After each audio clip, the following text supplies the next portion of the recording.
السلام علیکم ورحمۃ اللہ وبرکاتہ۔ آپ سب کو ہمارے نیو چینل حافظ محمد طاہر پر خوش آمدید۔ آج کل کے زمانہ میں سب کچھ سوشل میڈیا پر آپ کو مل رہا ہے، تو اس وجہ سے ہم آپ کے لیے قرآن مجید کو آسانی کے ساتھ کس طرح پڑھا جا سکتا ہے یہ آپ کو بتائیں گے۔ مسلم ہونے کے ناطے ہم سب کو قرآن مجید کو پڑھنا اور اس کا سمجھنا ضروری ہے۔ پہلے اس کو پڑھیں پھر سمجھیں۔ تو اس وجہ سے اس چینل کو سٹارٹ کرنے کا مقصد بھی یہی ہے۔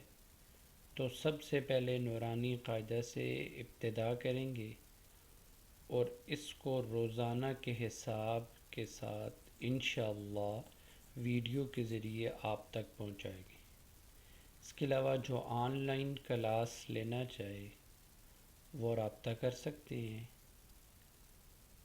اور واٹس ایپ نمبر ہے 009231521347 اس کوشش میں آپ بھی ہمارا ساتھ دیں اور اس چینل کو سبسکرائب کریں اور بیل آئیکن کو پریس کر دیں، اور اس کے علاوہ ویڈیو اگر پسند آئے اس کو لائک بھی کیجیے اور اپنے دوستوں کے ساتھ شیئر بھی کیجیے۔ ابتدا کرتے ہیں اس رب کریم کے بابرکت نام سے۔ اعوذ باللہ من الشیطان الرجیم، بسم اللہ الرحمن الرحیم۔ سب سے پہلے ہے تختی نمبر 1، جس کو کہتے ہیں مفردات۔ الف با تا ثا۔ اب الف بالکل سیدھی لائن کی طرح لکھا سٹریٹ حرف ہے، اس کو الف کہتے ہیں۔ اب اس کے بعد یہ 3 حروف با تا ثا، اب یہ تینوں حروف بغیر نقطوں کے لکھنے میں بالکل ایک جیسے۔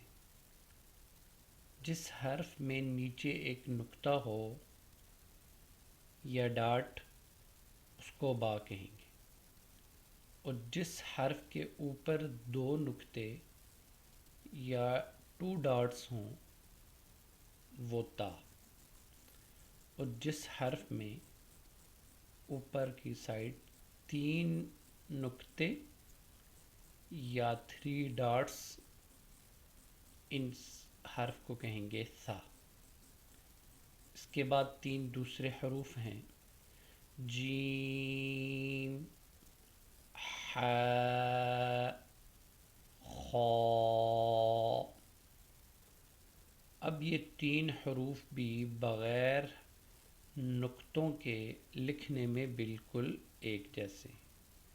اب فرق ان میں یہی ہے کہ جس حرف کے نیچے نقطہ آئے گا وہ پڑھنے میں جیم پڑھا جائے گا، اور جس حرف میں کوئی نقطہ نہیں وہ ہا، اور جس حرف کے اوپر نقطہ ہے وہ خا۔ آگے 2 حرف بھی ایک جیسے ہیں لکھنے میں، دال ذال۔ اب ان دونوں میں فرق بھی صرف نقطے کا ہے، دال کے اوپر کوئی نقطہ نہیں اور ذال کے اوپر ایک نقطہ اور ڈاٹ ہے۔ را زا، اب یہ را اور زا بھی لکھنے میں دونوں سیم ہیں، لیکن فرق اسی طرح را کے اوپر کوئی نقطہ اور ڈاٹ نہیں اور زا کے اوپر ایک نقطہ یا ڈاٹ ہے۔ سین شین،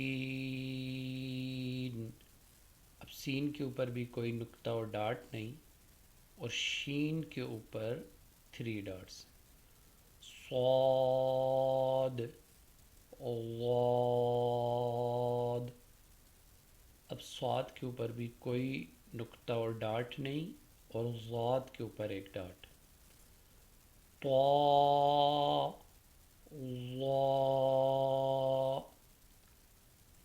اب طا کے اوپر کوئی نقطہ نہیں ہے اور ظا کے اوپر ایک ڈاٹ یا نقطہ ہے، عین،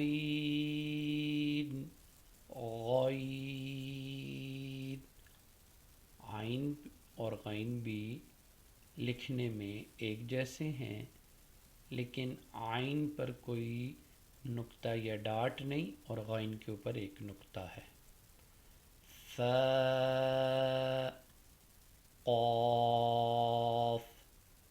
اب فا جس طرح واو اوپر سے راؤنڈ کر کے گول کر کے لکھا جاتا ہے، اسی طرح اس فا اور قاف کو بھی راؤنڈ کر کے لکھا جائے گا۔ اب فا کے راؤنڈ کرنے کے بعد آگے با کی طرح اسٹریٹ بنانا ہے۔ اگر اکیلا ہو، مفرد ہو، تو اوپر ایک ڈاٹ آئے گا یا نقطہ آئے گا، اور قاف کو اسی طرح پہلے راؤنڈ کر کے پھر نیچے سے بھی راؤنڈ کر کے گول بنانا ہے، جیسے نون کو راؤنڈ اور گول بنایا جائے گا۔ تو اس کے اوپر 2 نقطے یا ڈاٹ ہوں گے، قاف، کیف۔ اب یہ جو گرین ہے اس کو موٹا قاف کہیں گے، اور یہ آگے جو ہے اس کو باریک کاف بھی کہتے ہیں، کیف۔ اب لکھنے میں قاف اور کاف دونوں ڈیفرنٹ ہیں۔ لام، میم۔ اب پہلے 2 حرف، پہلے 3 تھے، با، تا، سا، ایک جیسے، صرف ڈاٹ کی وجہ سے فرق تھا۔ پھر جیم، ہا، خا، یہ 3 حروف ہی ایک جیسے تھے، لیکن ڈاٹ کی وجہ سے تینوں میں پڑھنے میں فرق تھا۔ پھر اس کے بعد 2 کے حساب سے قاف غین تک تھے۔ اب اس کے بعد ہر ورڈ اکیلا اکیلا ہے کہ دوسرے کے ساتھ لکھنے میں سیم نہیں، جوائنٹ ہو کے نہیں آ رہے۔ لام، میم، نون۔ اب نون کے اوپر ایک ڈاٹ آئے گا، واو، ہا، حمزہ، یا، یا۔ اب جب یا لکھا جائے گا مفرد اکیلا تو 2 شیپ ہیں اس میں، دونوں میں لکھا جائے گا، لیکن جب یہ مرکب ہوگے، آگے انشاءاللہ نیکسٹ سبق میں آپ کو بتائیں گے کہ جب جوائنٹ ہو کے آئے گا تو پھر با کی طرح جیسے با آ جاتا ہے، تو اس میں فرق یہ ہوگا کہ با میں ایک ڈاٹ آئے گا اور یا کے میں نیچے 2 ڈاٹس یا نقطے ہوں گے۔ تو آج کی ہماری یہ کلاس